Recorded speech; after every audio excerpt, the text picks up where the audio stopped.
आप सभी को नमस्कार। हम अष्टावक्र गीता के 12वें प्रकरण में अंतिम दो सूत्रों को जानने का प्रयास करेंगे।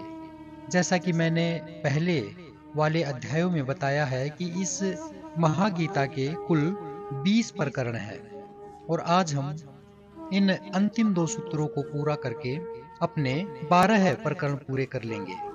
कल हम प्रवेश करेंगे 13वें प्रकरण में। तो आज का ये 7वां सूत्र है। ये क्या कह रहा है? कह रहा है, अचिंत्य के संबंध में विचार करते हुए भी विचार पर ही चिंतन किया जाता है। अतः उस विचार का भी परित्याग करके मैं अपने स्वरूप में स्थित हूँ। क्या कहा राजा जनक ने यहाँ पे? सोचने और विचारणीय बात है ये। कह रहे हैं कि अचिंत्य का चिंतन मतलब जिसका चिंतन नहीं किया जा सकता, जिसको सोचा विचारा नहीं जा सकता, जो अनंत है, जो ब्रह्म है, वो उसका भी मैंने परित्याग कर दिया और परित्याग करके मैं अपने में, अपने स्वरूप में स्थित हूँ। बड़ी ही गहरी बात यहाँ पे इस सूत्र में कही जा रही है। देखिए, जो कृष्ण की गीता है वो साधकों के लिए दिया गया उपदेश है, परंतु जो ये अष्टावक्र गीता है ये सिद्ध अवस्था की अनुभूति का वर्णन है। इन दोनों ही अंतरों को आपको जानना और समझना चाहिए। अष्टावक्र गीता में उपदेश नहीं है, बल्कि यह कसौटी है जिस पर किसी भी आत्मज्ञानी को कसकर परखा जा सकता है। जिसे ऐसा अनुभव हुआ है वही ज्ञानी है। कैसा अनुभव? जिसने अचिंत्य का भी चिंतन करना छोड़ दिया है।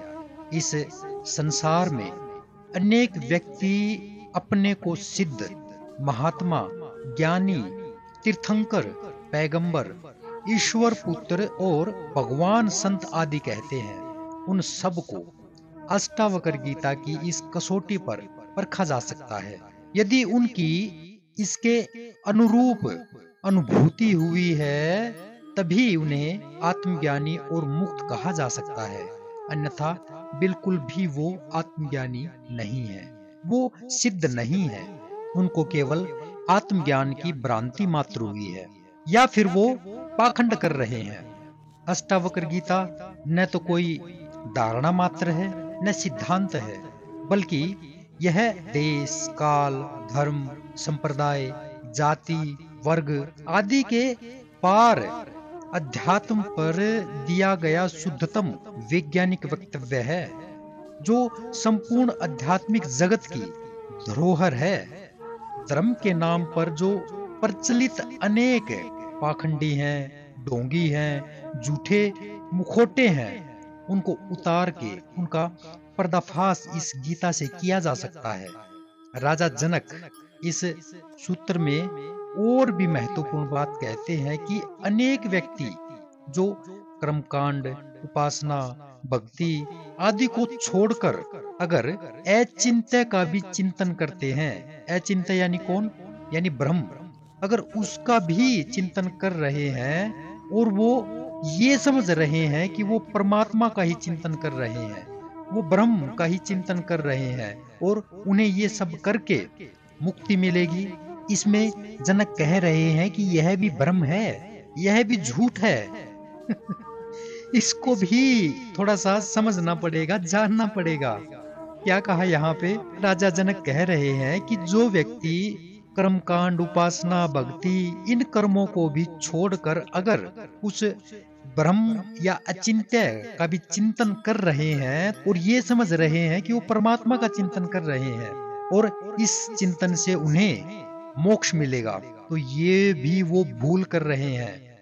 इसमें भी उनकी भूल है, ये भी भ्रम है। पहले तो ये जानिए कि जो ब्रह्म है, जो ईश्वर है, परमात्मा है, वो निराकार है और उसका चिंतन भला कौन कर सकता है? पर फिर भी यहाँ इन कर्मकांड, उपासना, भक्ति आदि को छोड़कर भी अगर कोई इसका चिंतन कर रहे हैं, ब्रह्म का चिंतन कर रहे हैं, तो यह भी ध्यान नहीं है, यह भी चिंतन नहीं है। उस अनामी का नाम कैसे हो सकता है? और कई बार तो इस प्रकार के चिंतन से उस व्यक्ति के मन में ऐसे भाव उठ खड़े होते हैं कि हाय हाय, आज मैंने ध्यान नहीं किया, आज मैंने नाम नहीं लिया, आज मैं समाधि में नहीं बैठा। इस प्रकार की चिंता उसे घेर लेती है। इस प्रकार के चिंतन में भी कर्ता भाव है। कर्ता भाव यानी मैं लगा हुआ है, यानी अहंकार है कि हाय हाय, मैंने ध्यान नहीं किया, मैंने समाधि नहीं लगाई, मैंने उस परमात्मा का चिंतन नहीं किया। इसलिए राजा जनक यहाँ पे कह रहे हैं कि ऐसा व्यक्ति, ऐसा चिंतन करने वाला ब्रह्म को नहीं बल्कि चिंता को ही बजता है। और आगे कह रहे हैं कि मैं आत्मज्ञान को उपलब्ध होकर इस ब्रह्म के चिंतन की भावना को भी त्याग कर इस भावना से भी मुक्त हो गया और अपने में स्थित हूँ, और अपने में स्थित हो गया। मुझे उस अचिंत्य की भी चिंता नहीं करनी है, उसको भी नहीं भजना है। अब तो भजना भी छूट गया और इस ब्रह्म के चिंतन के बंधन से भी मैं मुक्त हो गया। बात आपको बिल्कुल मुक्ति के करीब करीब लग रही होगी। अगर आप मेरे साथ साथ चल रहे हैं तो आप इस बात को सहज ही अपने भीतर उतार लेंगे कि यहाँ पे जो कहा जा रहा है, जो समझाने की चेष्टा की जा रही है, वह आपको उस मुक्ति तक, उस ब्रह्म तक ले जाने में सहयोगी होगी। आप जान रहे होंगे कि जो निशब्द है, जो पारलौकिक है, जो इस लोक का नहीं है, उसका भला चिंतन कैसे किया जा सकता है? और जिसका चिंतन नहीं किया जा सकता तो उसकी चिंता भी कैसे की जा सकती है? इसलिए राजा जनक ने यहाँ पे कहा कि मैं सब चिंताओं से परे हूँ, मैं अब किसी भी प्रकार के चिंतन से, चिंतन के बंधन से मुक्त हूँ, आजाद हूँ। इसी कड़ी में अगला सूत्र क्या कह रहा है? जो इस प्रकार से आचरण करता है वह कृतार्थ हो जाता है। कृतार्थ यानी मुक्त हो जाता है। जिसका इस प्रकार का स्वभाव है वह भी मुक्त हो जाता है, यानी कृतार्थ हो जाता है। अब यहाँ पे क्या बात कही है? राजा जनक बिना कोई साधना किए, बिना जप किए, बिना तप किए और योग, भक्ति, पूजा, उपासना, ध्यान आदि कर्म किए बिना ही आत्मज्ञान को उपलब्ध हुए। ये एक बात है। किंतु राजा जनक ये नहीं कहते कि ये सब साधनाएं व्यर्थ हैं, इनका कोई उपयोग जीवन में नहीं है, ये नहीं करनी चाहिए, ये सब बकवास है। ऐसा राजा जनक बिल्कुल भी नहीं कह रहे। वो कह रहे हैं कि इनसे ज्ञान नहीं होगा, ऐसा नहीं है, इससे भटक जाओगे, ऐसा भी नहीं है, बल्कि वो कह रहे हैं ये भी उस मुक्ति तक ले जाने में सहायक अवश्य है। पर अगर किसी व्यक्ति का यही जीवन बन जाए तो इसको राजा जनक ने इससे पहले वाले 7वें सूत्र में कहा है कि ये भी ध्यान में बाधा है, इससे भी उस परम तत्व की उपलब्धि नहीं हो सकती।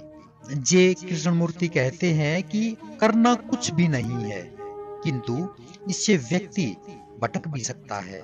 इसलिए कृष्णमूर्ति के उपदेश से कोई पहुंचे हुए दिखाई नहीं देते। राजा जनक भी कह रहे हैं कि यह आत्मा क्रिया रहित है।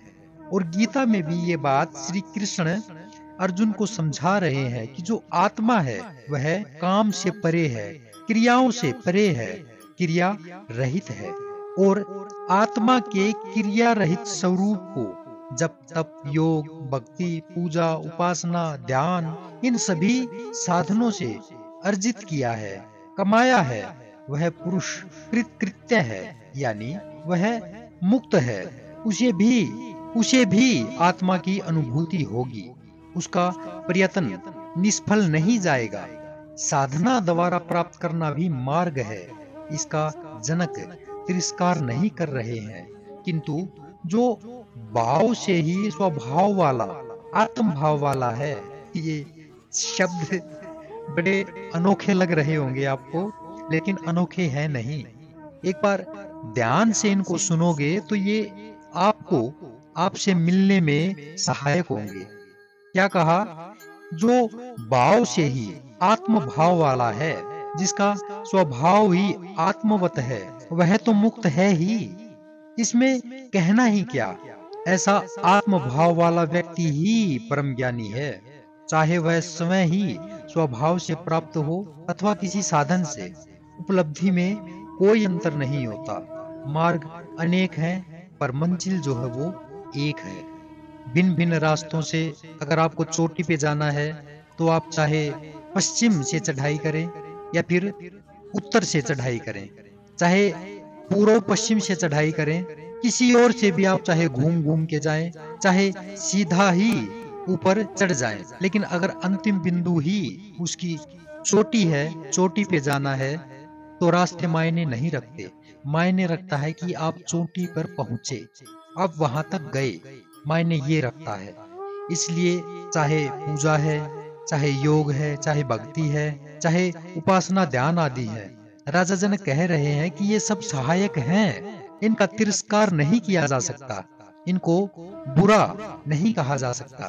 किंतु राजा जनक उसका तिरस्कार कर रहे हैं जो व्यक्ति जीवन भर ही इन सभी को अपने ऊपर थोपे रहता है, पकड़े रहता है।